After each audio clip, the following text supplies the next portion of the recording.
Hi everyone, I'm Garrett Verbakel with Century 21 Heritage House. I just read a very interesting article in the Toronto Star Thursday morning that touches on a number of important issues facing some right now in the real estate market. I'll link to the article down below. It centers around a seller seemingly about to close a transaction on their property, but at the last minute the buyer demands a $20,000 reduction in the price, likely due to market changes in Toronto.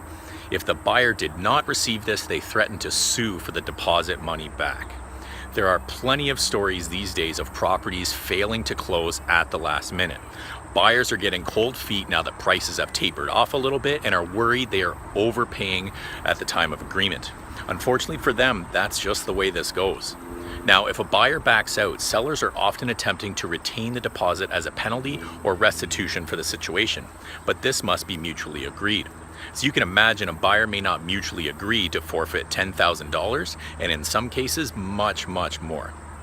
It was a negotiation tactic at the time to have exceptionally large deposits to stand out during multiple offer situations and signal your strong intent to purchase.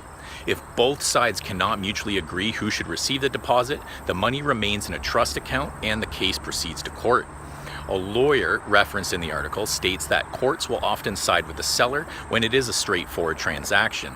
But if the amount of the deposit is viewed as so large as to become a penalty, then it does not become so clear. Awarding the deposit should be compensation, not a penalty. And one more but. There is no set line to determine when an amount ceases to be compensation and becomes a penalty. This is something to consider as a buyer and a seller. Don't become too reckless in offering up giant deposit amounts if you foresee yourself unable to complete the transaction. If you truly are determined to purchase a property, then any fluctuations in price should not deter closing. On the selling side, consider including a clause that ensures you get to keep the deposit in its entirety if the deal should fail to close. This should deter any less than determined buyers. There's always something new to discuss in real estate. Every day is different. Hopefully this little commentary was useful to you. I plan on covering the topic of deposits themselves in a later video. Be sure to subscribe to my channel here so you don't miss out on any new videos. And until next week, I'm Garrett Verbakel with Century 21 Heritage House.